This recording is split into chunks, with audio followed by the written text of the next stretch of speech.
Ha pasado un siglo desde la Revolución Rusa y la creación del primer Estado comunista del mundo. Pero ¿cómo ocurrió? ¿Cómo pudo caer la poderosa dinastía Románov, que llevaba 300 años en el poder, ante un variopinto grupo de revolucionarios que trajo consigo a Joseph Stalin y su brutal reino del terror? Lenin se dio cuenta de que lo importante no eran los números ni el apoyo popular, sino paralizar el país ocupando los puntos clave para hacerse con ellos después. La revolución no surge de los desposeídos y los hambrientos, surge de la clase media, siempre ha sido así. Pero en el corazón de la Revolución Rusa se libra una batalla muy personal entre la familia de Lenin Ulyanov y la familia real, que estaba decidida a mantener el régimen autocrático. La zarina decía que a Rusia le gustaba sentir el escozor del látigo. Perduraba el sentimiento de que los zares tenían el derecho divino de reinar, la obligación divina para gobernar en autocracia. No había un verdadero espacio para la democracia. El desastre que asoló Rusia desde entonces se debió esencialmente a los errores de Nicolás II. Sin duda, fue un completo inútil. Era un hombre que no debía haber sido zar. No estaba preparado para la pesada carga de la monarquía. Los errores que cometió el zar doblegaron al imperio. Pero nadie podía predecir que Vladimir Lenin sería el hombre que tomara las riendas en medio del caos. Lenin comprendió que el poder se sitúa en puntos clave. Si se toma un empalme ferroviario y una centralita de teléfono, la ciudad cae a tus pies. Lenin formó parte de una tradición rusa de fuerte liderazgo. Los profundos efectos que produjo en Rusia aún perduran hoy en día. 1917 reconstruye de alguna manera el mapa ideológico de Europa. Según avanza el siglo, avanza el mapa ideológico del mundo.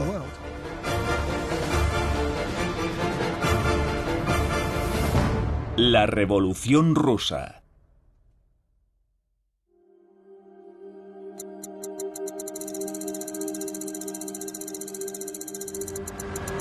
...13 de marzo de 1881...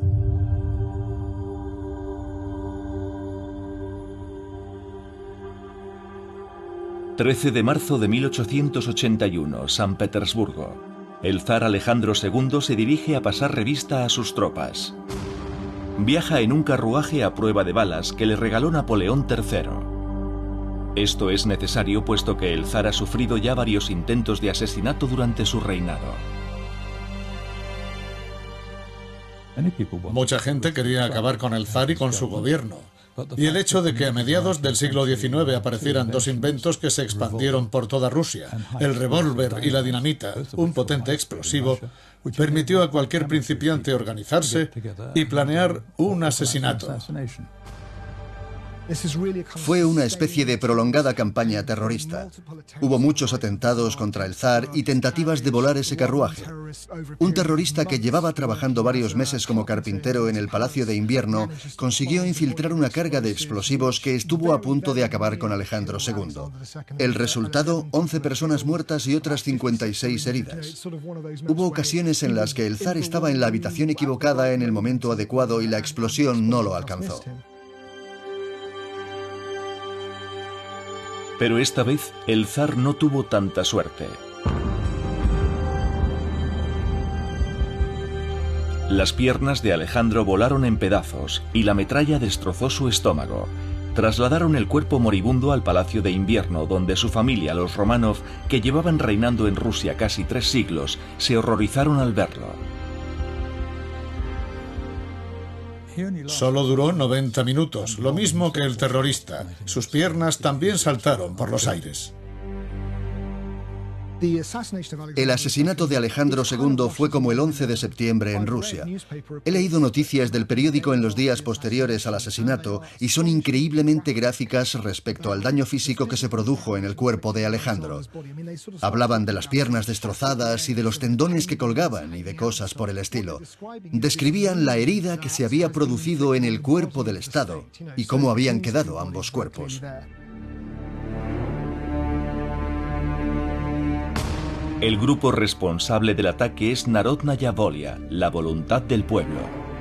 Ahorcaron a los conspiradores por sus crímenes, pero el movimiento continuó y pronto atrajo la atención de un tal Alexander Ulyanov, el primogénito de la familia Ulyanov y hermano mayor de Lenin, el hombre que finalmente eliminaría a los Románov completamente.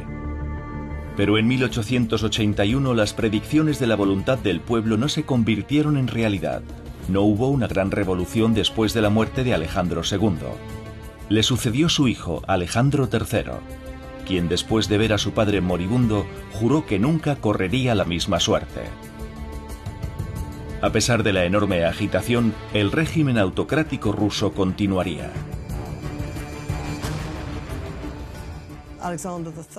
Alejandro III consideraba a Alejandro II demasiado indulgente porque había abolido la servidumbre, así que decidió tratar con mano dura a Rusia. Tenía un carácter muy enérgico y era capaz hasta de hacer nudos con los tenedores en la mesa. También era capaz de atravesar las puertas sin abrirlas. Era un hombre gigantesco y, por desgracia, echó a perder a su hijo, llamándole nenita, desde que era pequeño.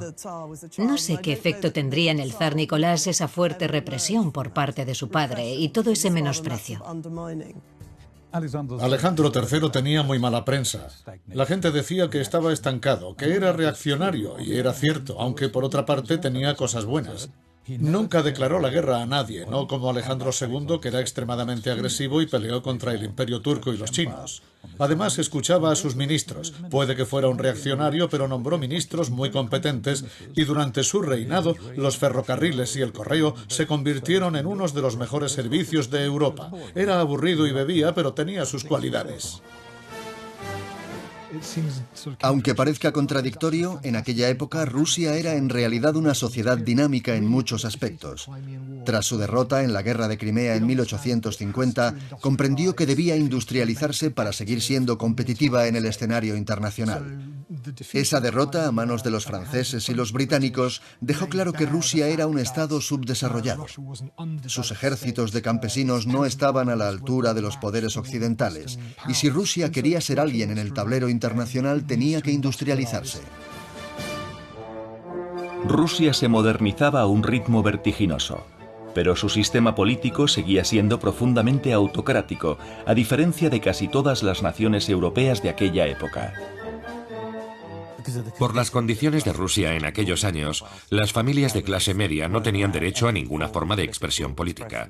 Ese era el principal problema. Así que en cualquier familia de ese tipo, el hijo se unía a los revolucionarios, el sector político radical. Hubo una ola de represión contra los radicales rusos, los opositores y demás. Algunos eran verdaderamente peligrosos. Habían planeado el asesinato del zar, de los miembros de la familia imperial o de los gobernadores regionales. Es paradójico que un dictador se mantenga a salvo mientras se muestra estricto y severo. Sin embargo, en el momento en el que ofrezca su mano, le cogerán el brazo. Cuando la gente percibe debilidad o división, todo empieza a derrumbarse. Uno de los que se involucraron en este ambiente radical fue Alexander Ulyanov, a quien su familia llamaba Sasha. Era el primogénito de los Ulyanov y el hermano mayor de Vladimir Lenin. La familia Ulyanov no era una familia típica. Existía una pequeña casta de funcionarios en Rusia y el padre era inspector de escuelas. Había alcanzado una posición en la administración pública que le daba el rango de noble. Había poca gente así en Rusia, pero tampoco eran muy ricos. El hermano mayor de Lenin, como Lenin, era intelectualmente brillante, con medallas en la escuela y en la universidad. Se unió a un grupo de estudiantes, decidieron fabricar una bomba y atentar contra Alejandro III. 13 de marzo de 1887. El plan era asesinar al heredero de Alejandro II, Alejandro III, mientras éste asistía a una ceremonia para conmemorar el asesinato de su padre. Y Alexander Ulyanov era un verdadero maestro fabricando bombas. La voluntad del pueblo era una sociedad mística más que ideológica. Pensaban que si derrocaban al que estaba en la cima, el miedo provocaría que el sistema se desintegrara para dar paso a un levantamiento campesino del que nacería un nuevo orden, según el análisis de Marx. El problema era que Marx dijo que el último lugar donde habría una revolución era Rusia. Existía esa idea romántica de que matando al zar se produciría una reforma de un modo natural. Pensaron en una bomba llena de trozos de metal impregnados en estricnina para provocar el mayor número de bajas posible y tener una amplia resonancia. Pero la Okhrana desmanteló el plan. Llegaron a sus oídos rumores del intento de asesinato del zar y detuvieron y apresaron a los terroristas en cuestión de días. Por supuesto, los condenaron a muerte. Alejandro III estaba dispuesto a indultar a los que se arrepintieran, pero a los que no, los colgaría. Sasha dijo que iba contra sus principios pedir clemencia, aunque su madre se lo imploró. Dicen que el ahorcamiento de Sasha es lo que motivó a Lenin. A menudo son cosas personales, no políticas. Cuando detuvieron a su hermano, su madre fue a la ciudad. Vladimir, el futuro Lenin, intentó conseguir un transporte para llevarla a la estación de tren más cercana y recorrió el burgo de Simbirsk buscando a alguien que lo hiciera. Aquellos a quienes se lo pidió se negaron, y eso cambió completamente su visión de los liberales burgueses y la clase media. Desde aquel momento empezó a tratar mal a los liberales, y el desprecio que mostraron por su familia tuvo tanto impacto en él como una convicción política.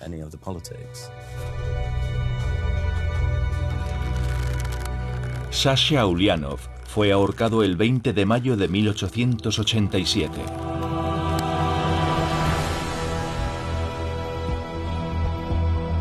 Lenin ingresó en los movimientos clandestinos revolucionarios siguiendo el ejemplo de su hermano, y como Sasha, Lenin estuvo bajo vigilancia por la policía secreta del Imperio ruso, la Okhrana. Todos los países tienen espías, por supuesto, pero Rusia fue el primero que tuvo una gran organización para suprimir a los disidentes donde quiera que se encontraran. Llevaban a cabo enormes operaciones para abrir el correo de la gente. La policía secreta rusa tenía agentes por todas partes. No solo tenía departamentos en San Petersburgo, Moscú y las grandes ciudades. También tenía un departamento francés para los exiliados.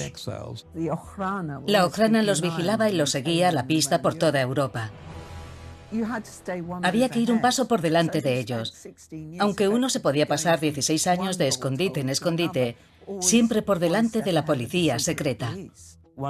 Una de las mayores influencias de Lenin, antes de leer a Marx, fue una novela de un tal Nikolai Chernyshevsky, que se titulaba ¿Qué hacer? Es un libro de escasa calidad, pero el héroe es un abnegado revolucionario que se entrega devotamente a la causa y sale a andar 30 kilómetros al día, hace 150 flexiones y no bebe alcohol. Así que se construyó a imagen de este personaje. Lenin dijo que este libro, que se leyó 5 veces en un verano, lo influyó más que la obra de Marx. Lenin tenía que ir borrando sus huellas mientras viajaba por el país, tratando de despistar la atención de las autoridades.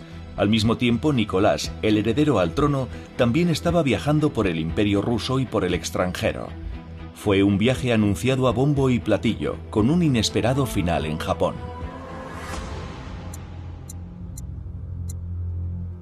...11 de marzo de 1891... Su padre trató de otorgarle alguna responsabilidad y decidió ponerlo al cargo del ferrocarril transiberiano.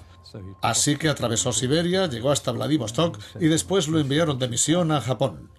Esto terminó en desastre porque Nicolás fue atacado repentinamente por un policía japonés. Tsuda Sanso sacó una espada y le hizo un corte en la cabeza que le dejó malherido.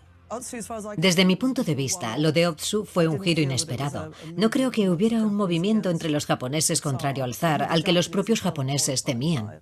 Japón solo llevaba abierto a los europeos 35 años y había mucha xenofobia. Aquel policía japonés se creyó un samurái defendiendo el honor nacional. Nicolás se lo tomó bien, se quedó sentado fumando mientras lo vendaban, a pesar de que le había cortado un buen trozo de cráneo. Desde entonces sufrió fuertes dolores de cabeza. Tal vez esto lo pusiera en contra de los japoneses porque desde ese momento empezó a llamarles macacos, monos, y se convenció de que eran inferiores a los rusos y de que serían conquistados fácilmente en cualquier guerra futura. El incidente de Otsu supuso casi una pérdida para la familia Romanov, pero resultó ser un adelanto de lo que les deparaba el futuro. Apenas 2 años después, el zar Alejandro III enfermó repentinamente. Murió a la temprana edad de 49 años, dejando a su poco preparado hijo Nicolás como heredero al trono. Alejandro murió de forma completamente inesperada por una enfermedad renal cuando aún estaba en la cuarentena. Nicolás esperaba tener otros 20 años para prepararle en la enorme responsabilidad de dirigir aquel gigantesco imperio. El problema de una monarquía hereditaria es la sucesión. El monarca debe morir en el momento oportuno.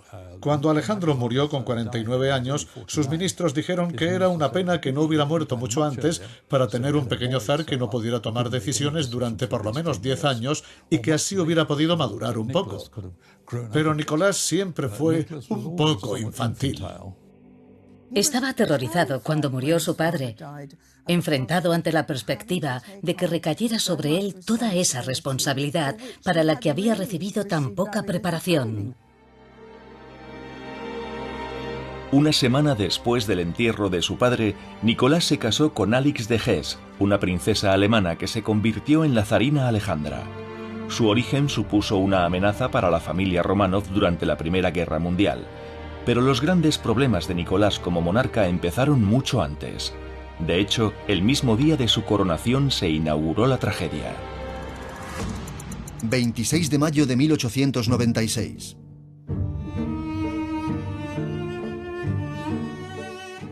Durante su coronación en Moscú en 1896, había un gran campo llamado Jodinka al oeste de Moscú, y el gobierno había preparado jarras conmemorativas y pequeños obsequios para dar al pueblo.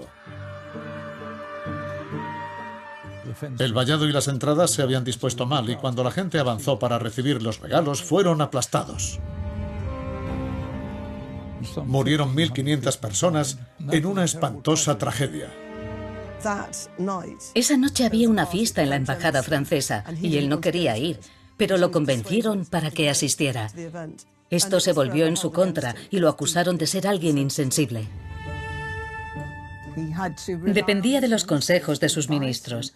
Pero básicamente, desde su primer día como zar, prácticamente todo el trabajo lo disponía y lo decidía su mujer.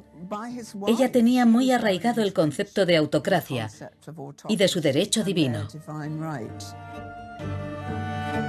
Nicolás trataba de salir adelante en su nueva posición como zar, pero el hombre que lo reemplazaría como dirigente de Rusia estaba en una situación mucho más comprometida. Lenin había sido capturado y acusado de sedición. En 1897 lo mandaron al exilio a Siberia durante 3 años, algo que podía ser una experiencia mucho menos dura de lo que parece. Lo enviaron a una ciudad agradable cerca de Yeniseisk. Estaba con su mujer, su suegra, y recibía una paga mensual con la que mantenía a una vaca y a una sirvienta de 12 años a la que pagaba 1 rublo al mes y que vivía en una jaula bajo la escalera. Hasta ahí llegaba el igualitarismo bolchevique. En sus cartas contaba que estaba esquiando o cazando y mantenía un enorme volumen de correspondencia con una especie de red de conspiradores que se estaba extendiendo por todo el Imperio ruso y llegaba hasta Europa. El alojamiento era agradable. En Rusia la gente no pensaba que hubiera que alejarse de los prisioneros. Se podía charlar tranquilamente con un asesino. La gente solía ir a la cárcel durante la Pascua como quien iba al zoo. No era una mala vida. El exilio de Lenin terminó en 1900. Pronto empezaría a viajar por Europa occidental, donde conocería a otros marxistas y disidentes que planeaban la caída de la monarquía rusa. En aquel momento Lenin y esos agitadores parecían insignificantes porque había preocupaciones mucho más apremiantes. El imperio ruso estaba rodeado de potencias militares cada vez más fuertes. Al oeste, el Kaiser Guillermo, bajo cuyo gobierno se había unificado Alemania en 1871. Al este, el emperador Meiji, cuya restauración de Japón en 1868 había forjado un estado rápidamente industrializado. La primera batalla sería contra Japón en 1904.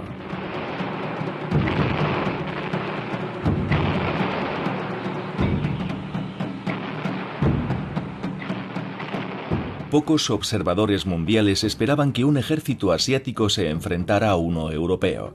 El sorprendente éxito de Japón en el conflicto aumentó el descontento social por toda Rusia, lo que produjo la Revolución de 1905.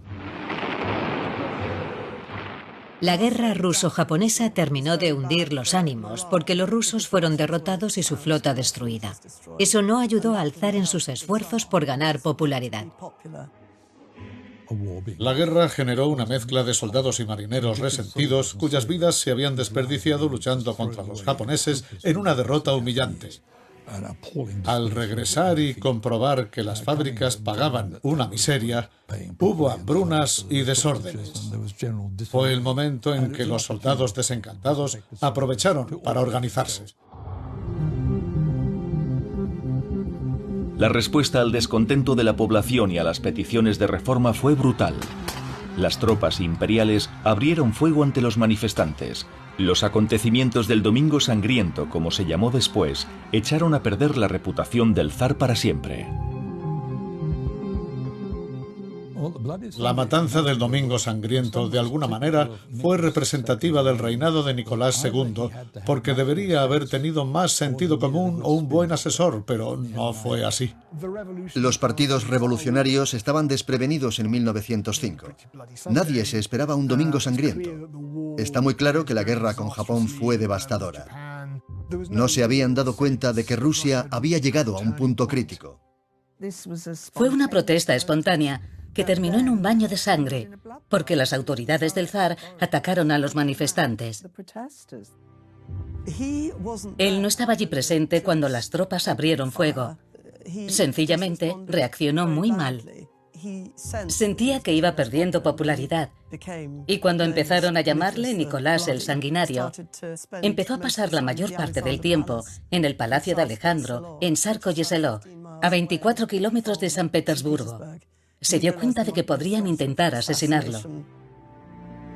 1905 fue un año espantoso para los Románov, pero las protestas finalmente remitieron, y el hecho de que las Fuerzas Armadas de Rusia se mantuvieran leales al trono fue clave. Se redactó un tratado de paz con Japón que rompió el presidente de Estados Unidos, Teddy Roosevelt. Los acontecimientos de 1905 pillaron con la guardia baja a Lenin y a sus cómplices de toda Europa, como a todos. Parecía como si la revolución que estaban fraguando hubiera surgido espontáneamente. Pero finalmente el zar se mantuvo en el poder, y aunque se creó un parlamento llamado la Duma, su nacimiento tenía un fallo de base, ya que Nicolás podía vetar cualquier propuesta legislativa.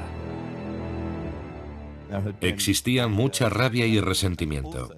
Además, habían perdido la guerra contra Japón, lo que supuso un duro golpe para el sistema y puso a prueba la visión de la clase media acerca de la política y de la autocracia. Eran tan inútiles que perdieron la guerra contra Japón, y eso tuvo un impacto definitivo. Lenin decía que su generación no llegaría a ver la revolución. Tenía la sensación de que había sido una oportunidad de oro y la habían echado a perder. No estaban organizados, no fueron capaces de proporcionar una dirección y un objetivo a lo que había sido un levantamiento popular espontáneo. Lenin, incluso en 1917, no tenía muchas esperanzas de que la revolución, tal y como él la entendía, fuera a producirse durante su vida.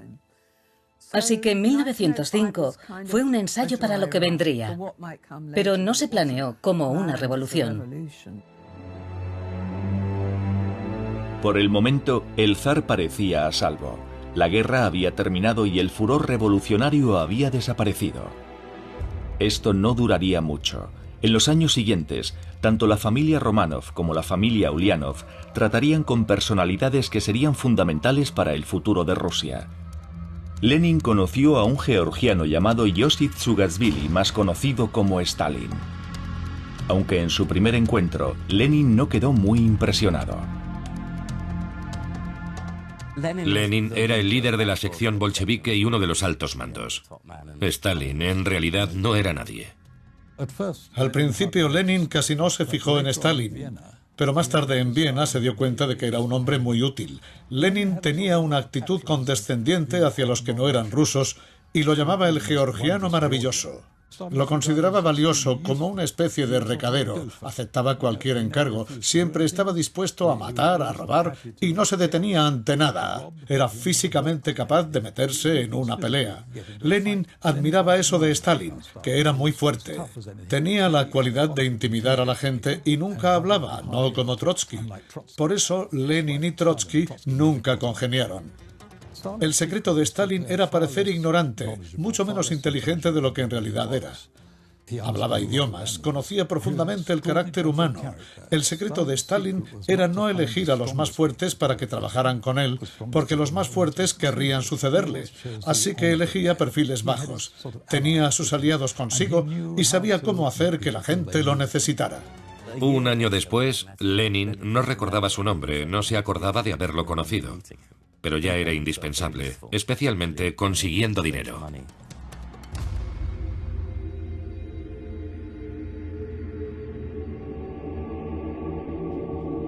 Los Románov también estaban a punto de conocer a un personaje misterioso de los confines del Imperio ruso, Rasputín. A Alexei, el único hijo del zar Nicolás y heredero al trono, le habían diagnosticado hemofilia. El zar y la zarina trataron de encontrar a alguien que pudiera ayudar a su hijo enfermo, y Rasputín parecía el único capaz de hacerlo.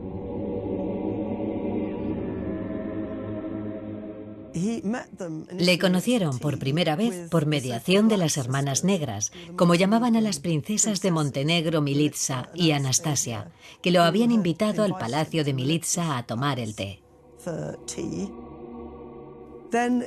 Habían pasado varios meses desde que Alexei se cayera y empezara a sangrar abundantemente, y pidieron a Rasputín que intentara curarle, y él lo consiguió.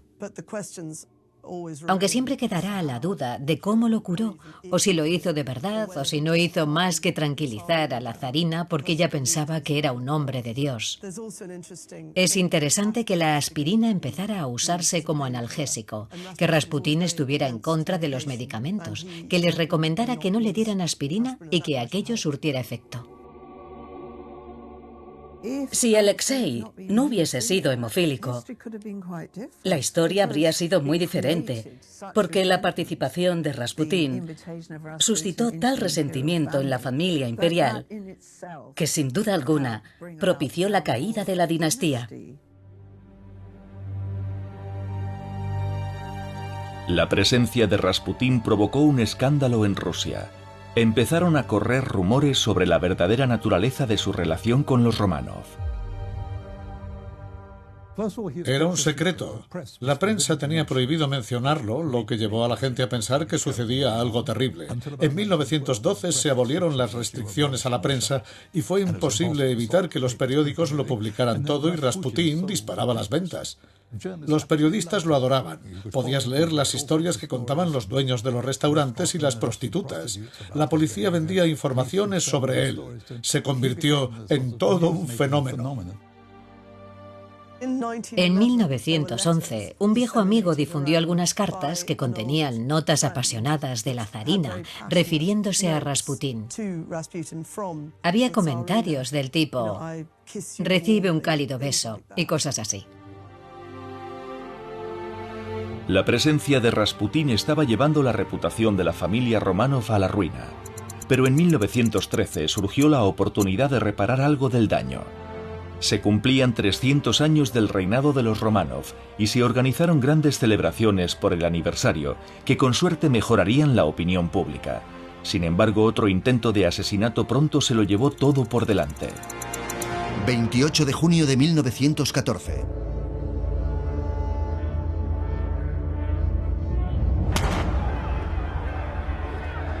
El archiduque Francisco Fernando fue disparado en Sarajevo.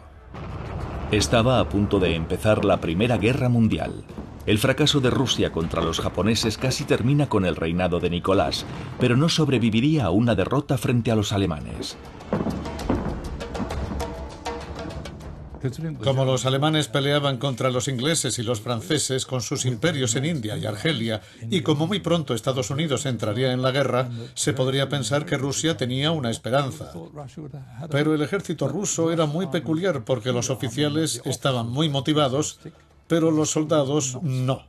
Eran en su mayoría un ejército derrotado y muchos no tenían nada en contra de los alemanes y no los veían como enemigos. La corrupción entre los civiles hacía que no se fabricaran botas ni rifles, así que los soldados tenían que coger el arma y las botas del primer cadáver que encontraran. Hubo muchas deserciones y asesinatos de oficiales.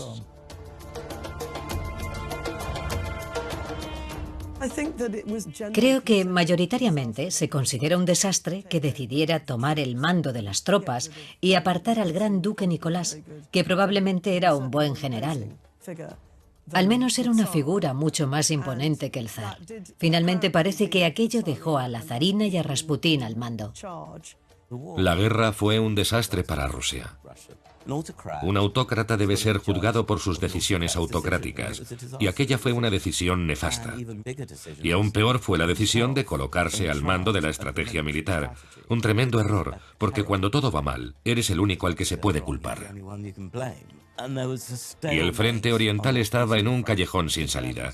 Los alemanes ya habían ocupado grandes extensiones de Rusia. No había ningún deseo por parte del ejército de seguir adelante. Había deserciones masivas, no había manera de conseguir la victoria rusa. El invierno de 1916 no solo trajo el frío de la derrota para el ejército ruso, sino también una dolorosa pérdida para los Románov. Algunos miembros de su extensa familia no soportaban más la influencia que Rasputín ejercía en el zar y la zarina. El resentimiento crecía entre los familiares de la familia Románov, que estaban completamente consternados por la relación íntima de Alejandra con Rasputín, porque ellos también se creían todos los rumores. Y llegó un punto en que pensaron que no solo había que deshacerse de Rasputín y su maquiavélica influencia, también había que deshacerse de ella. Estaba provocando mucho daño. Los aristócratas sentían que Rasputín estaba echando por tierra el nombre de los Románov. Uno de los problemas era que nadie sabía por qué iba Rasputín a la corte, y la razón era que iba para cuidar al chico, Alexei. Pero como nadie sabía que Alexei estaba enfermo, nadie podía decirles por qué seguía siendo bienvenido en la corte. A Rasputín lo acusaron de ser un agente alemán. Estaban convencidos de que daba consejos al zar para hacer las paces con los alemanes. Así que se creó una conspiración con la connivencia del gobierno. Dos de los asesinos escribieron memorias detalladas y describieron el asesinato. Hay pocas discrepancias entre las dos memorias. Acabó en el río, pero lo tiraron por una barandilla y terminó con muchísimas heridas en la cara y en la cabeza. Y nadie sabe muy bien si es porque le habían dado una paliza o porque estaban tratando de trasladar el cuerpo. Los conspiradores eran unos incompetentes, no sabían manejar las armas, no pudieron matarlo limpiamente. Y al final le tuvieron que pegar 3 tiros antes de que el pobre hombre muriera. Fue una forma vergonzosa de deshacerse de Rasputín. En aquel momento los acogieron como héroes nacionales. Todo el mundo pensaba que habían salvado a Rusia por matar a Rasputín.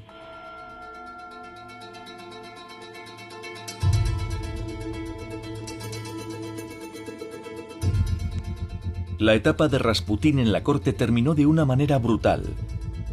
Y no pasaría mucho tiempo hasta que los propios Románov desaparecieran en circunstancias igualmente sangrientas. Como en 1905, durante la guerra ruso-japonesa, el descontento entre la población rusa estaba a punto de estallar. San Petersburgo fue testigo de los inicios de la Revolución de Febrero. Habían cambiado el nombre a Petrogrado, literalmente la ciudad de Pedro, en 1914, porque consideraron que San Petersburgo era demasiado germánico. Pero la nueva denominación no ayudó a contener el fervor revolucionario que se había desatado en la ciudad. Pronto fue tan arrollador que el zar Nicolás II se vio obligado a abdicar.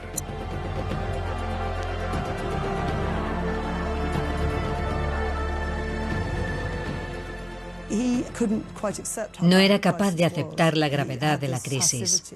Se mostraba pasivo y resistente a todo lo que ocurría. Lo habían impulsado a abdicar y finalmente lo hizo, pero la zarina siempre creyó que si hubiera estado con él, habría conseguido convencerlo para que siguiera. Él pensaba realmente que estaba haciendo un gran gesto para salvar a Rusia, y lo hizo sintiendo un verdadero amor por su país.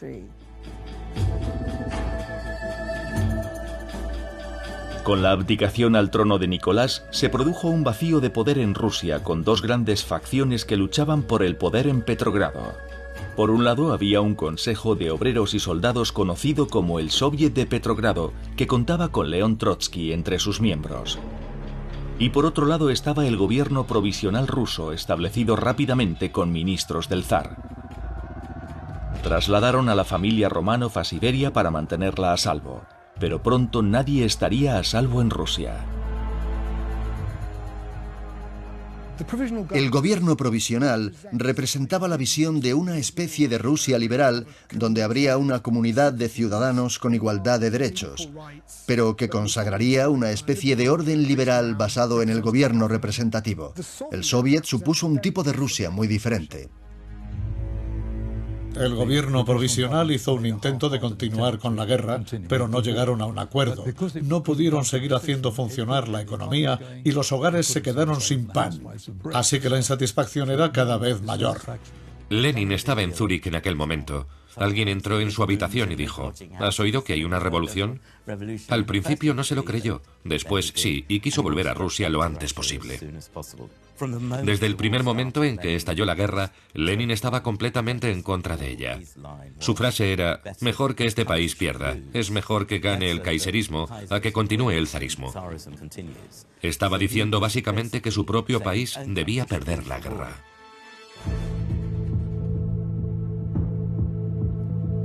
Lenin se encontraba en una situación difícil. Para llegar a Rusia desde Suiza y tomar contacto con la Revolución de Febrero, tenía que atravesar Alemania, en guerra con su país. Habría que negociar un acuerdo muy complicado.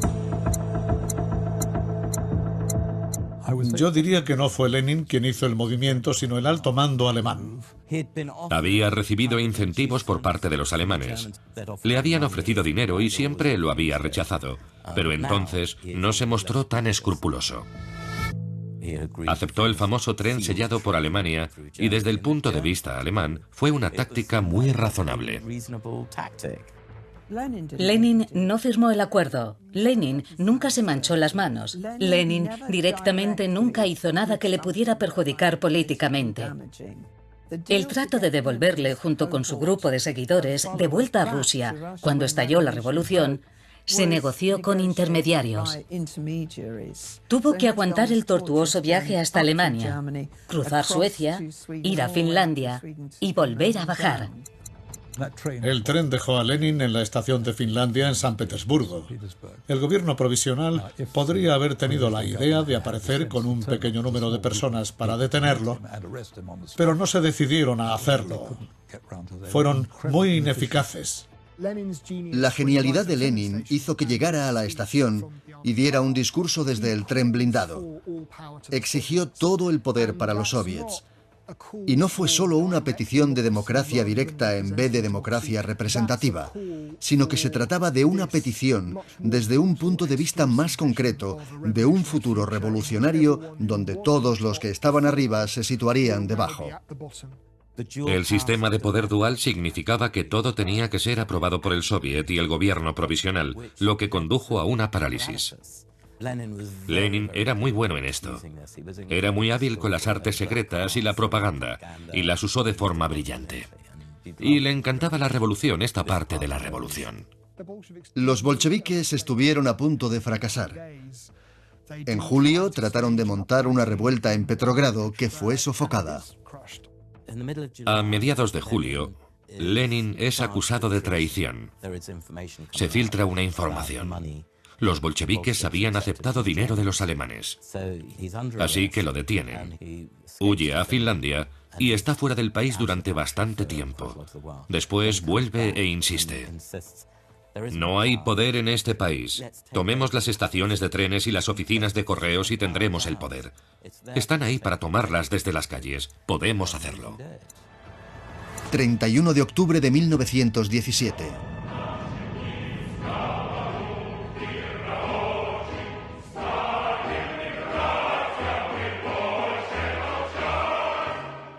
La creencia de Lenin en la profunda fragilidad del gobierno provisional estaba justificada. La revolución de octubre había empezado y el intento de golpe de Estado bolchevique desencadenó una guerra civil que duraría hasta 1922. Sin Lenin no se habría producido una revolución bolchevique y no habría habido una segunda revolución. Porque presionó y presionó y presionó a los miembros de su partido, que eran muy reacios, porque tenían miedo de que los dispararan o de que no funcionara. No hubo ningún desencadenante aquella semana o aquel mes. Solo fue Lenin diciendo, es nuestra oportunidad. El régimen de Lenin es un gobierno que nació durante la guerra, así que el periodo entre 1914 y 1921 fue una época constante de guerra. El partido bolchevique a principios de 1917 eran unas 20.000 personas. Al final de la guerra civil son casi 1,5 millones, y la mayoría de los nuevos afiliados son hombres cuya formación administrativa fue hecha en el ejército. Tenían una psicología militarizada.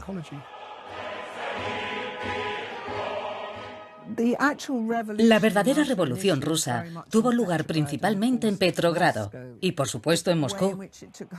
La forma en la que se expandió por la Rusia rural fue muy anárquica y violenta. Y se produjeron escenas espantosas de campesinos arrasando haciendas, quemando las casas señoriales, asesinando a sus habitantes y matando todo el ganado que pertenecía a los terratenientes. Fue muy salvaje. La resistencia tardó demasiado porque el ejército y la marina estaban tan desmoralizados que se unieron a los bolcheviques. Estaban muy contentos de ir por los hospitales matando ministros. Había un sentimiento homicida hacia el gobierno que Lenin liberó.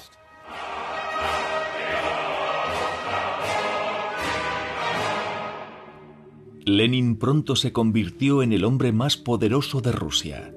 Llegó a un acuerdo de paz con Alemania mediante el Tratado de Brest-Litovsk y su nueva policía secreta inauguró una estrategia de violenta represión que se conocería como el Terror Rojo. La destituida familia Románov seguía escondida por el gobierno provisional. Intentaron mandarlos al exilio, pero todos los esfuerzos fueron inútiles. Pronto el zar, su mujer y los niños y sus sirvientes fueron capturados por los bolcheviques que los enviaron a Ekaterimburgo, donde los mantuvieron en completo aislamiento. 17 de junio de 1918. A las 12 de la noche del 7 de julio de 1918, despertaron a la familia y la escoltaron hasta el sótano de la casa.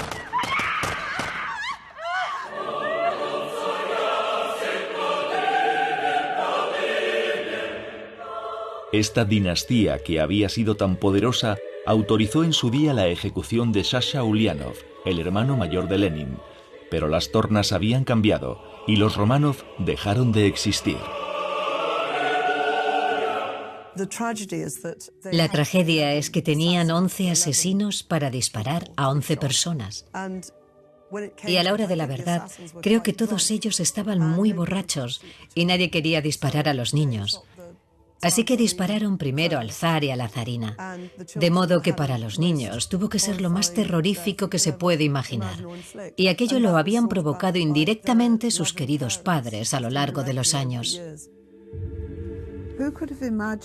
¿Quién se podía imaginar que esos niños inocentes iban a ser asesinados? Por eso fue tan espantoso cuando sucedió. Nadie pensaba que aquellos niños fueran a ser asesinados de una forma tan cruel. No hay documentos, pero estamos más o menos seguros de que aquello nunca hubiera sucedido sin su consentimiento. Nadie iba a matar a los Románov sin que Lenin lo aprobara.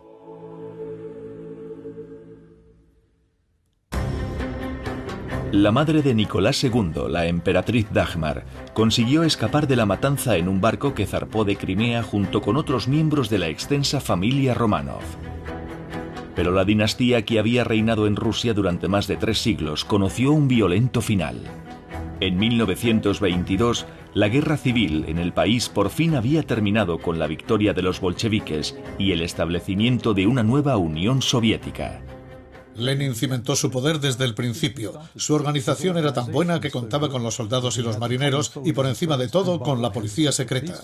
Tenía a Trotsky, que era el verdadero genio, y convenció a un gran número de desertores desilusionados. Así creó el Ejército Rojo, que fue uno de los ejércitos más brillantes del mundo. El genio militar de Trotsky y la organización y subversión de Lenin consolidaron su poder en esos años. No hay duda de que usó el terror. No solo eso, era muy bueno mintiendo. Era muy habilidoso convenciendo a las mayorías y creando grupos leales. Después de la revolución, la gente decía, sí, necesitamos una república y necesitamos una constitución, pero también necesitamos un zar firme. Era como si quisieran las dos cosas, no eran capaces de disociarlas. Esa era la idea del gran zar protector. Eso era lo que buscaba la nación. Siempre tuvieron una tendencia a cometer abuso de poder, porque el partido no permitía revisiones de su propio comportamiento. No había independencia judicial ni de la prensa. Tampoco existió ninguna oposición política. Así que siempre hubo una tendencia a que aquello degenerase hacia un poder demasiado absoluto. Pero Lenin no se mantuvo en esta posición mucho tiempo. Sufrió una serie de ataques que lo debilitaron y murió el 21 de enero de 1924. Iósif Zugashvili, ahora Joseph Stalin, vio aparecer su gran oportunidad. La Revolución Rusa de 1917 cambió el mundo para siempre. Habían usurpado el poder a los Románov y el país más grande del mundo era un Estado comunista. El hombre que se convertiría en el dictador más poderoso de la historia estaba ahora consolidando su posición.